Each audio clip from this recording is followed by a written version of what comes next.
Bienvenidos. Esto es 9 siglos de cruzadas. Lepanto marca una pausa duradera en la pugna de la sublime puerta con la cristiandad en el Mediterráneo y en Europa. De hecho, a los pocos años, en 1578, el sultán firmó una tregua. Tregua que se renovaría repetidas veces, salvo alguna campaña aislada contra las costas de uno o de otro. ¡Nos atacan! Solo pasado el Ecuador del siglo XVII, el Imperio turco reanudó su ofensiva contra la cristiandad a gran escala. Las guerras subsiguientes fueron grandes y numerosas, ahora entre entidades estatales. Aquí solo vamos a mencionar algunos aspectos de cruzada que todavía se manifiestan en ellas. Una historia completa de estas facetas de la guerra de religión debería narrar los esfuerzos por liberarse de los pueblos de Europa Oriental, marcados por la defensa de la religión. Pensemos en la figura de Miguel el Valiente de Valaquia, que unificó brevemente todos los territorios de la Gran Rumania, los años 1593 a 1601. O recordemos la emigración de los serbios con el patriarca ortodoxo de Pec al frente hacia las tierras cristianas de los Habsburgo, donde terminaron poblando los confines militares de Croacia allá por el año 1689. En 1645, los turcos iniciaron por sorpresa la conquista de Creta, que era todavía posesión veneciana. Venecia consiguió la hazaña de defender la capital Candía hasta 1669, pese a batirse prácticamente en solitario. El occidente europeo estaba enzarzado en las guerras de religión, en la pugna de Francia contra los Austrias. Tan solo el Papa y los caballeros de Malta colaboraron activamente en todo momento. Sin embargo, debe anotarse la partida de varias expediciones con voluntarios franceses, permitidas por el gobierno a pesar de su oficial amistad con el sultán. El fracaso de la expedición oficial francesa del año 1669 es el que condujo a la pérdida de las esperanzas en Candía y a su capitulación. Merece anotarse el hecho de que al principio de la guerra pudieran coincidir en Candía dos flotas de socorro, una francesa y otra española, cuando ambos países estaban en plena guerra en el Mediterráneo occidental. En el año 1661 se inició una nueva guerra terrestre en los límites entre la Hungría ocupada y Austria, que evolucionó peligrosamente. Y en este caso, Francia envió un pequeño contingente de ayuda que colaboró en la victoria de San Gotardo en el año 1664. Corresponde en este periodo de la política francesa de conformación con los musulmanes su primera tentativa fracasada de instalarse en el norte de África, Yelile, en 1664. Sin embargo, cuando en 1683 los turcos iniciaron una tentativa de conquista de Austria en toda regla y sitiaron Viena, Luis XIV quiso aprovechar la coyuntura para que se le reconocieran sus anexiones y negó todo tipo de ayuda francesa, puesto que alentaba a los turcos. En esta situación crítica, el apoyo desinteresado de los polacos, conducido por su rey Juan III Sobieski y animados de un auténtico espíritu de cruzados, resultó decisivo.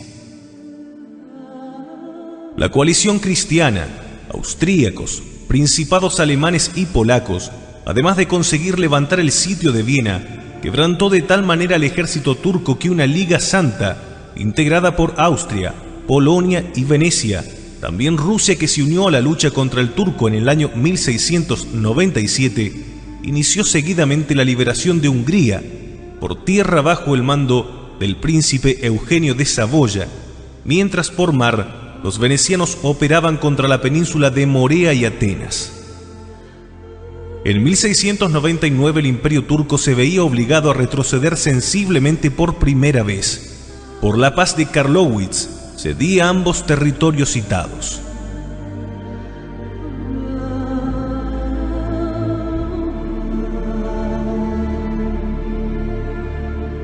Todavía se reemprendió la pugna en 1716 al 18, y en esta ocasión Eugenio de Saboya tomó de nuevo Belgrado, pero los venecianos llevaron la peor parte en su campaña y tuvieron que ceder los territorios griegos recién conquistados. Era entonces la España de Felipe V la que hacía la guerra a Austria simultáneamente en un segundo frente occidental. Expediciones navales de recuperación de Baleares en el año 1715, Cerdeña en 1717 y Sicilia un año después. Sin embargo, entre medias, envió una pequeña flota a socorrer Corfú en el año 1716. Atendiendo expresamente los llamamientos del pontífice, Portugal armó por 2 veces, 1716 y en el 1717, una pequeña escuadra en ayuda de los venecianos, la cual participó en la segunda ocasión en el combate de Cabo Matapán.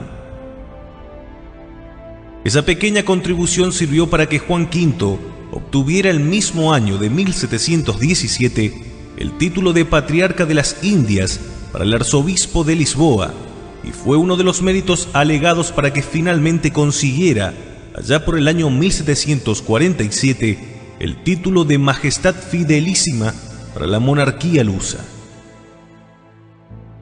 Y es en este punto, tras los triunfos en la liberación de Viena, la reconquista de Hungría y el contraataque veneciano en Grecia, y no tras la trágica caída de Constantinopla 2 siglos y medio antes, cuando se debe dar por cerrado el ciclo de las cruzadas, por lo menos en cuanto al espíritu religioso de los combatientes y como fundamento de la solidaridad de las potencias.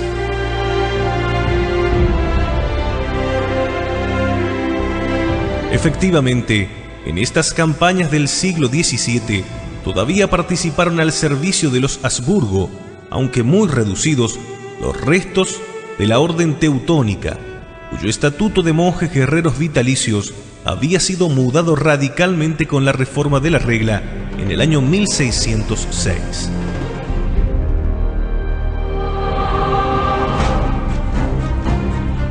Las ulteriores guerras contra los turcos, aun cuando la diferencia religiosa estuviera presente, son movidas por el imperialismo austríaco o el ruso, o por los nacionalismos balcánicos, y tampoco obedecen a llamamientos del Papa, ni atraen voluntarios de móvil religioso. Tras tan largo recorrido, no se debe ignorar que las cruzadas no se predicaron y libraron solamente contra los musulmanes. Si cruzada equivaliera a expansión de la fe cristiana por las armas, como algunos pretenden sugerir, los anales cristianos deberían estar llenos de cruzadas contra paganos, y esto no es así. Lo cual no significa ignorar la cuestión. En el norte de Europa se concentran las excepciones a esta regla. Y a las sucesivas guerras de Carlomagno contra los sajones, en los años 772 al 785, terminaron imponiendo el bautismo en masa de los vencidos. En el año 1147, la Segunda Cruzada obedeció un plan de movilización general de la cristiandad, y al tiempo de predicarse la cruzada a Tierra Santa y en España, el Papa la autorizó también contra los wendos, pueblo eslavo al norte de la Alemania oriental, entre el Elba y el Báltico, y entre los cuales la evangelización progresaba con lentitud. Fueron finalmente conquistados y asimilados tras una larga sucesión de campañas que se extienden por lo menos hasta el año 1172. Desde entonces el Báltico oriental se constituyó en objeto de una serie de cruzadas contra paganos. Paradójicamente, los primeros en emprenderlas habían sido los recién convertidos suecos.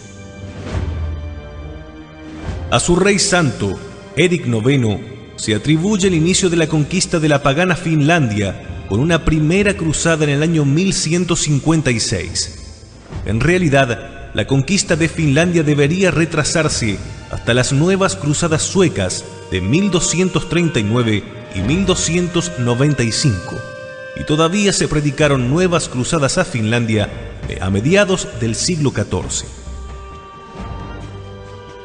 La evangelización de los otros pueblos paganos ribereños del Báltico, como los prusianos, lituanos, hurones, livonios y estonios, se había iniciado ya en torno al año 1000, pero no progresaba salvo en el número de misioneros mártires.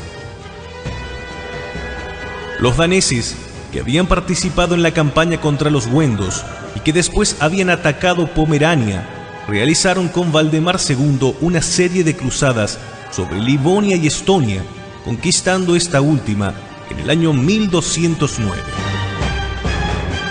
Pocos saben que la bandera danesa, origen de las demás banderas escandinavas y la más antigua de las europeas, cayó del cielo según la tradición en el curso de estas cruzadas, en una batalla del rey Valdemar II contra los livones o los estonios. La fecha oscila entre los años 1208 a 1219. Mientras el obispo nombrado para los livonios, Alberto de Buxhovden, organizó una cruzada con la que pudo establecer la ciudad de Riga en el año 1201 y fundó una orden militar conocida como los Caballeros Portaespadas, con la que prosiguió la conquista de Semgalia y Livonia.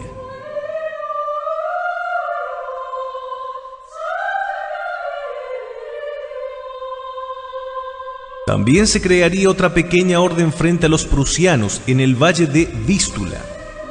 Los Caballeros de Dobrín, por referencia a su sede, fundados en el año 1228 por el obispo nombrado por Inocencio III para los prusianos.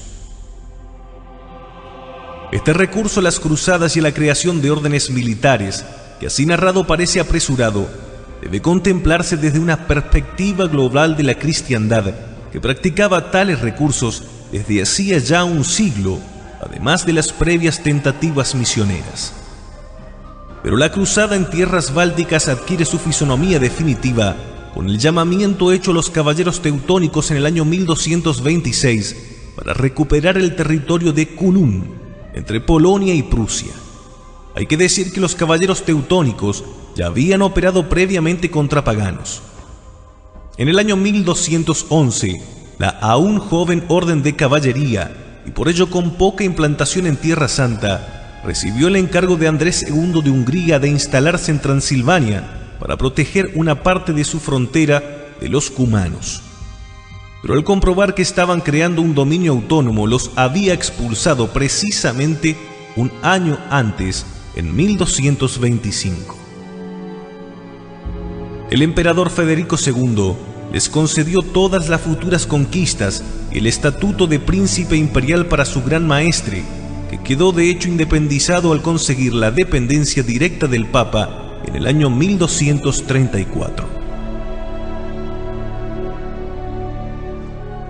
2 años después absorbieron los restos de los caballeros portaespadas, diezmados en una derrota ante los lituanos, con lo que pasaron a ocuparse del teatro de operaciones de la actual Letonia, junto con el de Prusia.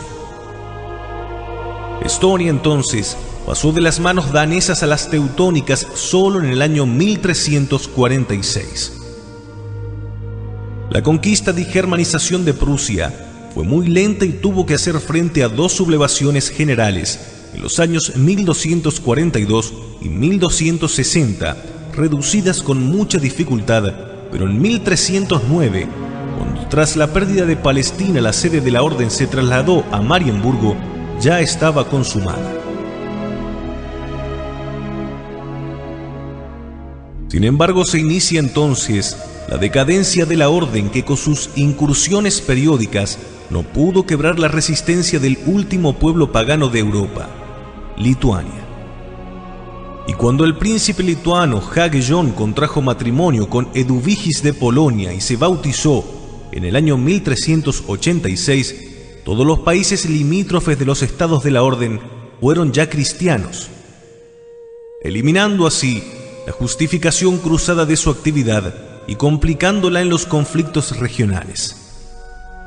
De ese modo, vencidos ya por los polacos en el año 1410 en Tannenberg, y tras una segunda guerra desventajosa, debieron ceder la Prusia occidental y prestar vasallaje a Polonia. La herejía protestante tuvo como consecuencia la disolución de la orden, la erección de Prusia en estado laico y la disputa de Estonia, Livonia y Curlandia entre suecos, polacos y rusos. Este proceso de protestantización y secularización, de todos modos, no fue inmediato ni unánime, y ni siquiera unitario, pues Prusia y Livonia separaron sus caminos. Una pequeña parte de la orden se mantuvo católica y quedó infeudada a los Habsburgo.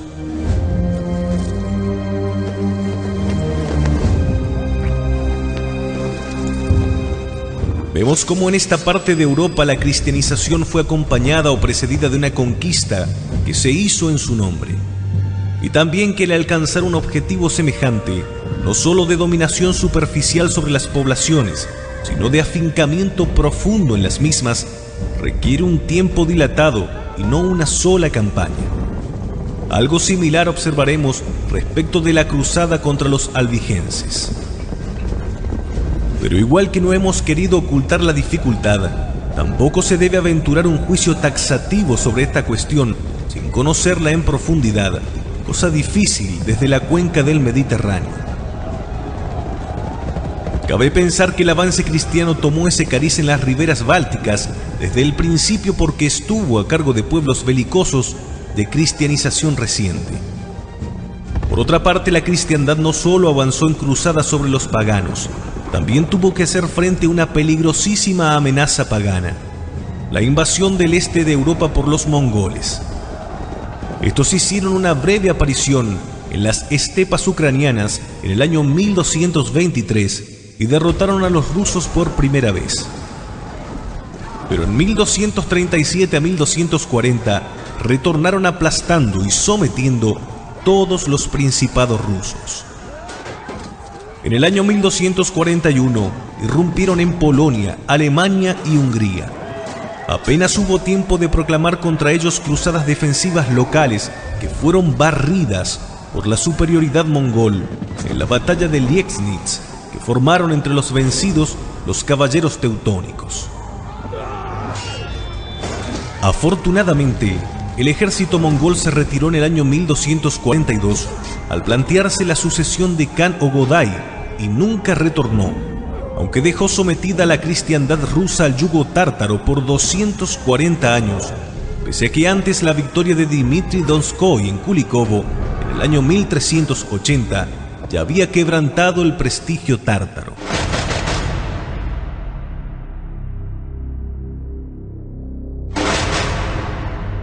De todos modos, si la cruzada tuviera el propósito de convertir por la fuerza a los pueblos no cristianos, la conquista de América debiera haber sido planteada como cruzada, y no fue así en absoluto, por más que la gesta guerrera estuviera henchida en el sentido religioso y que los conquistadores quieran ver más de una vez a Santiago darles la victoria, como en las batallas de la Reconquista.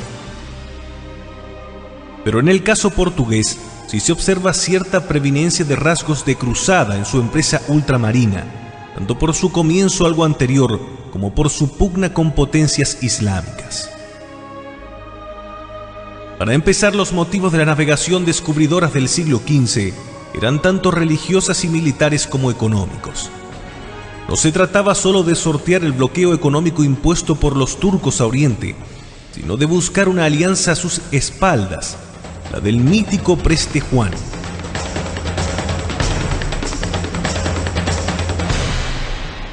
Exagerando este aspecto, se podría decir que los grandes descubrimientos geográficos, incluido el de América, se inician por el deseo de continuar las cruzadas. Al fin y al cabo, la historia de las navegaciones portuguesas empieza con la conquista de Ceuta en 1415 y las empresas marroquíes de Alfonso V el Africano, que se realizarán bajo el marco de las cruzadas instadas por Roma tras la caída de Constantinopla. Al menos sí es cierto que el comienzo de las descobertas portuguesas fue desarrollado con el patrimonio de la Orden de Cristo, de la que era maestre el infante don Enrique el Navegante, que por eso aquellas carabelas llevaban en sus velas la cruz de aquella orden, heredera portuguesa de los templarios. Llegadas las naves lusitanas al Océano Índico, encontraron que lo señoreaban potencias musulmanas y que la enemistad religiosa se entrelazaba con la pugna por el comercio de las Indias con Occidente.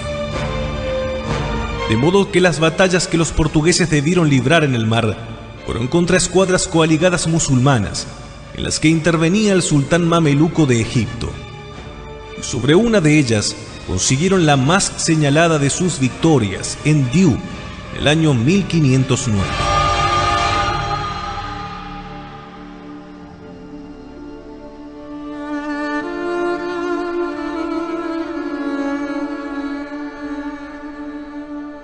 Se dice que el sultán de El Cairo, irritado por las incursiones portuguesas, amenazó con arrasar el Santo Sepulcro, a lo que el rey luso habría contestado amenazando a su vez con irrumpir en el Mar Rojo y apoderarse de los restos de Mahoma para canjearlos por el Santo Sepulcro. Fanfarroneadas aparte, notemos cómo el recuerdo de las cruzadas por Jerusalén estaba vivo en esos años para que los reyes hispánicos, ya fueran don Fernando el Católico o don Manuel el Afortunado. Y además, efectivamente, las flotas portuguesas penetraron en varias ocasiones en el Mar Rojo, amenazando Jeddah, puerta marítima de la Meca, Lopo Soares de Albergaria en el año 1517 y alcanzando Suez, Esteban de Gama en el año 1541.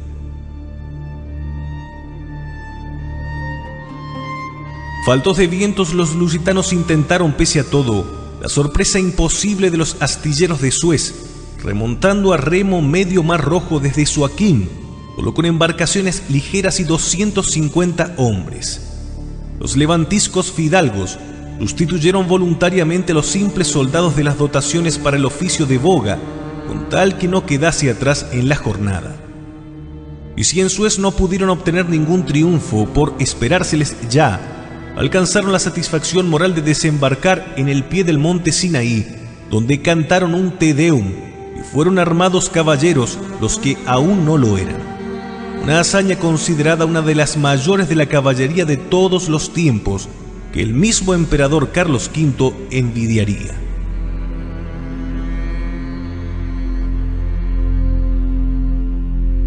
Durante el resto del siglo XVI, los portugueses sostuvieron una guerra naval con los turcos, paralela a la existente en el Mediterráneo y extendida por el Mar Rojo, el Golfo Pérsico y aún las costas de la India, una vez que los otomanos conquistaron Egipto y Basora.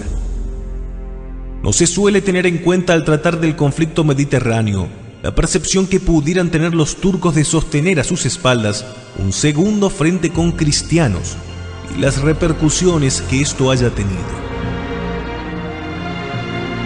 Justamente en ese ambiente se produce la expedición de auxilio al reino abisinio de Cristóbal da Gama, hijo menor del famoso navegante que murió en el empeño con solo 400 hombres destacados de una escuadra de la que todos se ofrecieron voluntarios allá por el año 1541.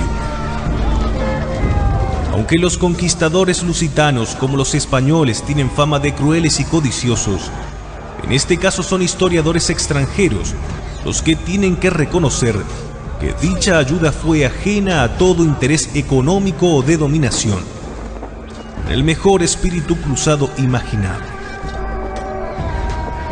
Se da el caso de aquella ayuda en un momento de gran peligro que resultó eficaz y fructífera, y hasta el día de hoy subsiste la cristiandad etíope, así como algunos castillos y palacios con trazas portuguesas. En el caso de los cristianos etíopes, que se remontan al siglo IV, permite recordar nuevamente el carácter agresivo del Islam, muy anterior a las cruzadas. Mas lo hace todavía el recuerdo de los reinos cristianos de Nubia, en el actual Sudán, que lo seguían siendo durante la época de los estados francos de Oriente, y donde el cristianismo no fue erradicado sino en el siglo XIII por los mismos mamelucos que arrojaron a los cruzados de Siria. También es simultáneo el establecimiento de los estados latinos de Oriente, el resurgir de la Georgia cristiana bajo la dinastía bagrátida. Armenios, georgianos, maronitas libaneses, coptos egipcios, nubios etíopes, impiden considerar a las cruzadas como la invasión de un país musulmán, puesto que aún persistían poblaciones cristianas en aquella época, como correspondía a su pasado.